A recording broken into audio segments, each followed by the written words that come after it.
All right, so chapter 13 is a chapter that focuses largely on Lenina and John. So, in the previous chapters, we've been getting a look at how John is adjusting to or kind of reacting to civilization and London as he spends time there.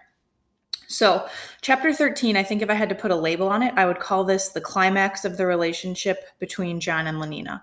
And ultimately, what's upsetting or what's kind of disappointing about this climax of their relationship is you have these two people who have feelings for one another.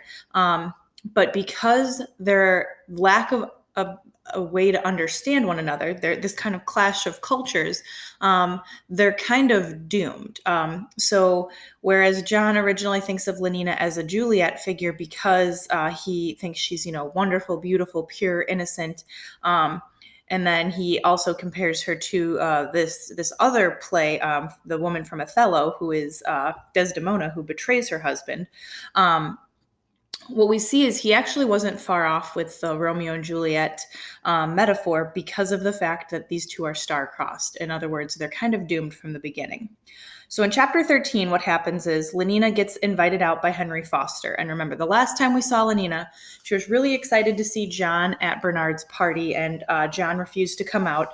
And so we got this idea. We saw some personal growth from her because she was staring at the moon, kind of reflecting on the evening as she was leaving Bernard's party. So she's invited out by Henry Foster in this chapter, the alpha male from the opening chapters of this book, but she turns him down. Now, this is an odd thing. This doesn't happen much in the society because everybody belongs to everybody else. So it's not something that happens very often. Lenina is acting different. We see that she's distracted in her mind. There's a part at work where she can't remember if she gave one of the bottles the proper dose of an antibody that it needed. So noticing this, her friend, Fanny, basically tells her to seduce the savage. So Lenina is going to fall back to her own conditioning. According to her upbringing, according to civilization, when you want to show someone that you care about them, you give yourself to them. So she is going to go about showing her feelings the only way that she really knows how. She dresses very carefully to impress John. She wears this little sailor suit outfit. And when he answers the door, he's alone at Bernard's. He is so overwhelmed with love that he falls to his knees and basically tells her that he's not worthy. Now, this interaction between the two is very interesting because John tries to explain from his words what people in Malpais is the Indian reservation, what they did to prove themselves to a woman. So he's talking about wanting to sweep the floor beneath her feet. He's talking about wanting to bring her the skin of a mountain lion. But for her, this doesn't make any sense. So in each of their own cultures, they're trying to communicate the depth of their feelings, but it's falling on deaf ears because the other cannot understand. When he brings up things like marriage and monogamy, Lenina, because of her conditioning, calls these things ridiculous and horrible. Eventually, John is able to admit that he loves her, and so hearing this, she kind of takes this as a reassurance. She starts to undress. He backs away from her, and he's actually compared to a small animal, which is interesting. John the Savage, small animal here. He panics the more that she tries, and then finally he hits her and calls her a whore before she runs into the bathroom to hide from him for safety. So I'm going to read a little bit of this passage just to kind of illustrate what I'm talking about as far as the clash of their cultures, so that we can kind of make a point from it. So I'm going to start on page 190 in the book. He says, "At Malpais, the savage was incoherently mumbling. You had to bring her the skin of a mountain lion. I mean, when you wanted to marry somebody, or else a wolf." "There aren't any lions in England," Lenina almost snapped. "And even if there were," the savage added with sudden contemptuous resentment, "people would kill them out of helicopters, I suppose, with poison gas or something. I wouldn't do that, Lenina." He squared his shoulders. He ventured to look at her and was met with a stare of annoyed incomprehension. Confused. "I'll do anything," he went on, more and more incoherently. "Anything you tell me. There be some sports are painful, but their labor delights and sets them off. That's what I feel. I mean, I'd sweep the floor if you wanted." "But we've got vacuum cleaners here," said Lenina in bewilderment. "It isn't necessary." No, of course it isn't necessary, but some kinds of baseness are nobly undergone, and I'd like to undergo something nobly, don't you see? But if there are vacuum cleaners, that's not the point. And epsilon semi-morons to work them, she went on. Well, really, why? Why? But for you, just to show that I. And what on earth vacuum cleaners have got to do with lions? To show how much, or lions with being glad to see me, she was getting more and more exasperated. How much I love you, Lenina, he brought out almost desperately. So, in this little discussion, this back and forth, we see their lack of understanding, and their star-crossed kind of situation comes out because we see that both of these individuals are equally conditioned by their respective societies. There is no way that they can reach an understanding of one another. For Bernard, Lenina is an illusion. She cannot live up to John's image of her. He elevated her to a pedestal almost when he first met her. And as he's realizing that she's not who he thought she was, he starts to not only see disappointment, but he becomes sick, like physically sick, because of his own feelings towards her. Now, a couple of things here. There is an allusion to Othello again, so kind of the anti-Juliet female character. After he calls her a whore, he repeats the words impudent strumpet. Well, impudent strumpet is a line from Othello. It's what he calls his wife Desdemona when he suspects that she has been cheating on him, that she has been kind of unpure to him. So at the end of this chapter, as Lenina is hiding in the bathroom, completely naked, she's waiting for John to put her clothes through the grate. The phone rings, and we don't really know who's on the other end, but John ends up leaving the apartment, and Lenina is free to kind of sneak out.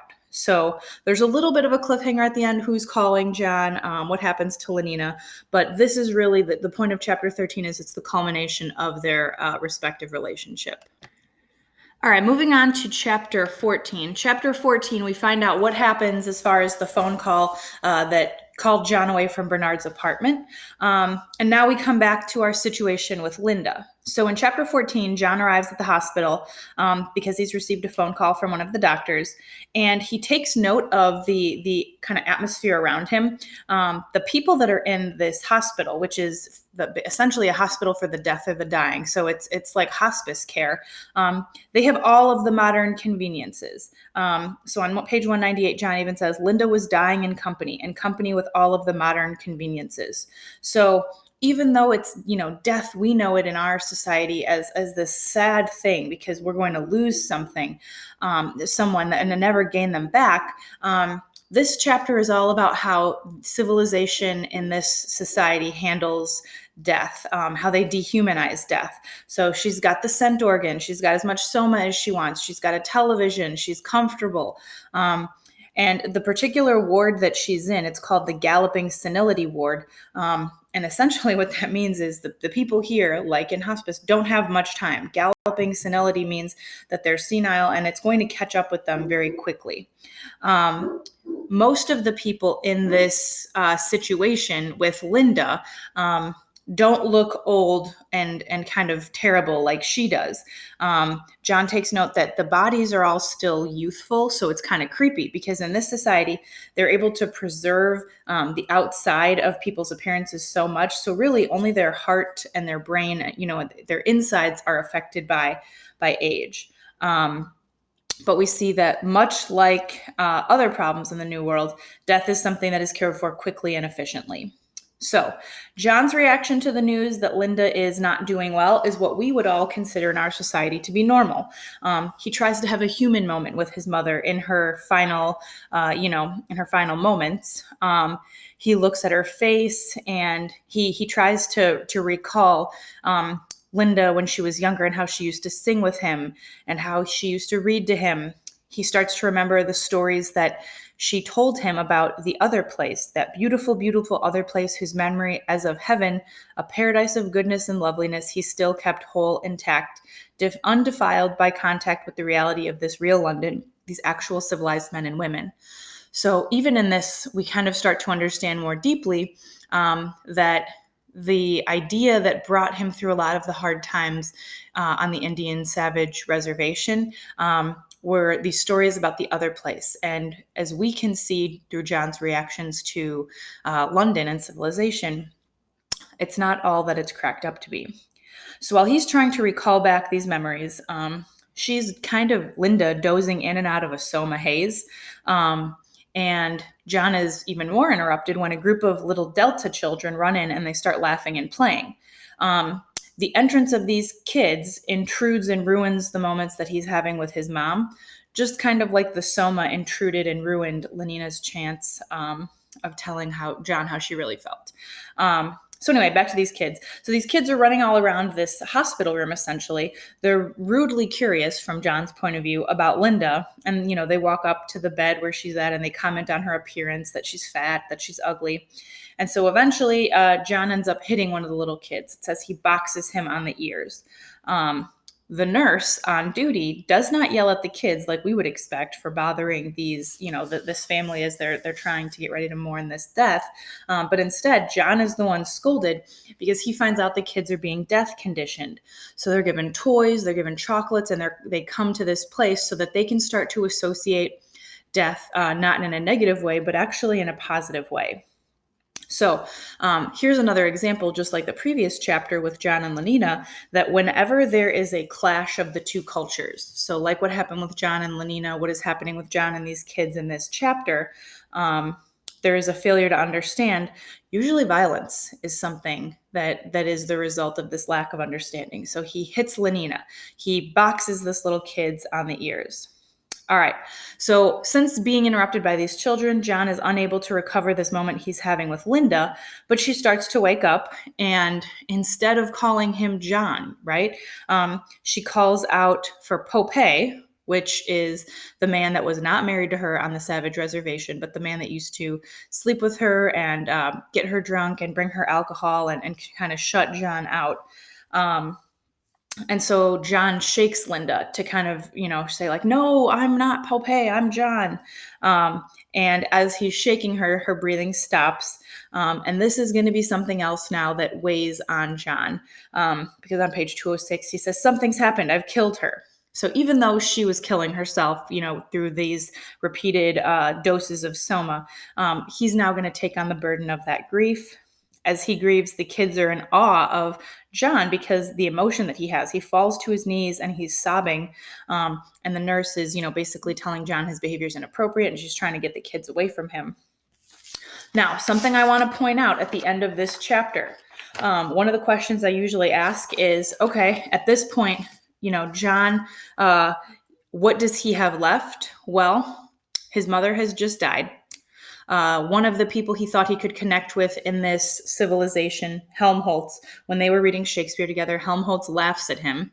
Remember, it was the whole Romeo and Juliet, the idea of a father forcing a girl to have another person. He knows that Bernard is a false friend. He kind of sees through his behavior. Lenina, he has declared, is an impudent strumpet. So the only thing John has left with him now is his guilt, which makes him kind of a dangerous figure in terms of this civilization because he's a man with nothing left to lose.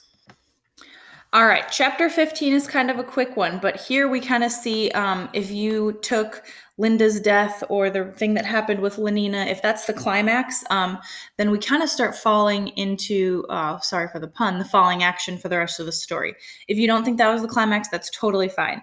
But essentially, John, in kind of a haze, he leaves the hospital after Linda passes away, and he kind of catches the beginning of what we realize is soma rations being given out outside of the hospital. So for all of the lower caste workers like the deltas and the epsilons, they don't just have unlimited access to soma, probably because of their mental capacity. So instead, they're given a ration of it. So once they complete like a shift at work, they line up and they receive their doling out of soma. So John sees all of these identical twins, which he uses some animal imagery here to compare them to maggots. And essentially, it makes him sick, just like it made him sick when he was in the light helicopter factory, and he mutters, "Oh, brave new world." So now he tries to recite Shakespeare a lot, but it doesn't bring him any comfort as he witnesses this scene. So John, in his thinking, decides that Linda was a slave to Soma and that he wants to free the people. And so one of my favorite parts of doing these little videos has been looking for pictures to go along with what I'm saying. So this one is kind of a stark difference maybe from what we're used to. There's John. So we'll say that this goes along with what we're talking about here. So John decides that Linda was a slave to Soma, and he wants to, quote unquote, free all of these lower caste people. He wants to free them. So he rushes over to the table where the Soma is being given out, yelling, "Stop." He tells all of these twins, these Delta twins, that it's poison, and essentially starts a riot because they start to get angry that they can't have their Soma. Remember, it's a drug, just like anything, and they're probably have some kind of addiction. So the police are called. Bernard is called in. Helmholtz comes with him. But John decides to be the hero. He wants it to be his duty to free all of these twins. And he forgets the fact that they lack the basic intelligence to know the difference between what he's talking about, freedom and slavery. John begins preaching at the twins and throwing the Soma out the window. And on page 213, we see that there's a buildup of emotion starts to give him power, and words start coming to him. The twins get angry, and when they arrive, rather than trying to stop John, Helmholtz joins in. So he's kind of been on this precipice the whole time. Remember, he's different. He's got this excess of intuition, of knowledge, and this is just the kind of thing he was waiting for, the chance to do something, to make a difference. So Helmholtz joins in and starts throwing out the Soma. Meanwhile, Bernard, who is completely false, he is afraid in this situation, and he tries to act busy, but he's afraid of getting in trouble. So going back to this little man syndrome where he's all talk, he's kind of just running around in circles in the back. So to kind of break this riot, the police come in with masks, and they spray Soma. They have these little squirt guns that they're like spraying shots of Soma in people's mouth, and there's this like Soma fog, and all three men are taken away. Now, one thing that I always think about this chapter is it's odd that they have these things ready at a moment's notice. So in other words, this kind of riot protection, has this happened before? Why is this such a big deal that John is causing, this Soma riot? Well, remember, stability is one of the words of the World State's motto, and it must be forcibly maintained, sometimes violently and physically with drugs. And that's kind of what we see happening here. The last thing I want to point out in chapter 15 is something that Helmholtz begins yelling out with John as they're getting rid of this Soma. He yells out, "Men at last." So I think what's interesting about this is, think of infants. What makes the difference between an infant, a child, and a man? Realizing that the Soma, it has control of them, and the conditioning and what it's done from them, it's kind of held them back from maturing or growing or developing into a person. Men at last is, by getting rid of this Soma, Helmholtz is acknowledging the fact that he's essentially growing up. He's finding out who he is here. So it's interesting to see that making this choice is something that Helmholtz is happy about, is proud of. All right, our last chapter to discuss in this is chapter 16. Now, chapter 16 is another one that kind of mirrors the beginning chapters of Brave New World, because there's not a ton of plot, but this is more of kind of wrapping up some things, finding out more about this society, because this is the first time that John gets to meet with Mustafa Mond. Remember, he is one of the world controllers. All right, so after their arrest, they're taken into Mustafa Mond's office. And one of the things that Mustafa Mond explains is that why Shakespeare is banned. So John at this point has a lot of questions. And Mustafa Mond starts to give him kind of, again, reminiscent of a Captain Beatty from Fahrenheit 451. He gives him a rundown. He says Shakespeare is banned because there's no need for it. Tragedy was something that came about because of social instability. And so there's no need for it because everyone is the same now. There is no more social instability. He says it's also something beautiful, and it makes people feel, and the majority in this place don't understand feelings. So Shakespeare has no place in this new world, which is kind of a way of saying that John has no place. Through this discussion, Mustafa Mond basically comes to the conclusion that art must be sacrificed in order to have stability. All right. He also alludes to a couple of other things to answer some of John's questions. He brings up what's called the Cyprus experiment. So John's one question to him is, Why not make everybody an alpha? Why is it unfair that some people have to be epsilons? Why can't we give everyone this super ability for intelligence and kind of physical strength and stamina? And so Mustafa Mond explains this experiment. There was a group of alphas allowed on Cypress Island, and they were given every necessity that they would need to create a civilization.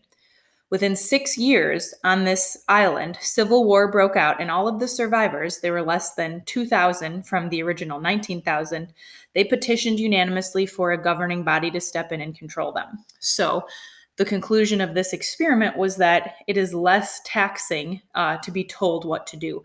And so ultimately, the people that were the highest members of society voted to have total control over them. As his discussion continues, Mustafa Mond gives another really nice kind of apt metaphor. He said that society is like an iceberg. 8/9 of the population must be kept below the waterline. They must be kept childish, happy, provided for. Things are only kept surface deep in order to leave people the ability to still be happy. In short, happiness is controlled by keeping people at the mental level where they're always happy with their places in society and they desire nothing more. He then starts to do a little bit of a history lesson. He relays the history of society up to the 9 Years' War, essentially explaining that people asked for total control and stability. And their philosophy behind this perfect society was to keep people happy. So some of the things that had to happen in order for this total happiness to arrive, right, this utopia. Number one, they got rid of religion that curbed desires and instead allowed everyone to have free reign of their desires and the pursuit of their desires. Number two, they decided that they had to condition people in order to rid them of uneasiness, and anything that they couldn't condition out of them, they would control with chemical bliss, aka soma. They decided that they needed to have total control over anything that might upset the equation. So the government had the power to regulate art and science and even the working conditions and what work people did. And then finally, each person was given a sense of purpose because you can't just have people going around seeking pleasure all the time. Part of what people need is to have a purpose. And so they were given an artificial identity based on their class system to make them feel like they are part of a community in order to maintain stability. So there's a lot of kind of philosophical history. How did we get here? That we, again, as readers are learning because of the questions that John, an outsider, has. Mustafa Mond reveals, much like Captain Beatty, he was once a person that questioned society. He was a successful physicist and he performed numerous experiments. And at one point, he was offered either exile or controllership because he was one of these top alphas. He wasn't content the way that things were. So he gave up his passion for science in order to be a leader and to kind of march this movement forward. So this is something else that's important because, again, we come back to the question of why does Mustafa Mond allow John to stay here? Why is he allowing him to even threaten to upset this balance? And we'll come back to that. Eventually, Bernard and Helmholtz, they are, brought in, and it is discovered that they both have a punishment. Bernard freaks out and is taken away. Their punishment is actually told to them to be like a reward. Right now, Helmholtz and Bernard, who are different than the rest of society, they have different expectations and desires. They're being forced to live in this controlled place. So by exiling them to these different places where there are other people like them that are, not necessarily fitting this happiness mold, it's a reward for them. Helmholtz decides to choose an inhospitable climate for his place of exile. He wants the Falkland Islands. So he's totally going in for this thing. You know what? I think a truly inhospitable place would be the best, in order for me to, find the words and find this purpose that I want. So we find out the fate of both Bernard and Helmholtz here. So if you are using either of these characters, I will tell you that this is kind of the end of the road for them. So in your analysis, as you're planning out their journey from the known to the unknown, what they were searching for on their hero's journey, this would be kind of the end. Whether or not you think it fulfills all the way back to, did they complete their hero's journey? Did they overcome their challenges, their dragons, their abyss, whatever? That's kind of up to you to decide and to analyze in there. But this would be the final chapter, maybe a little bit at the beginning of the next chapter, just where we see what is going to happen to these two men. All right. So we've got 2 chapters left. two of my favorites, and we will talk about those in the discussion on Thursday. Okay? Have a great day, guys.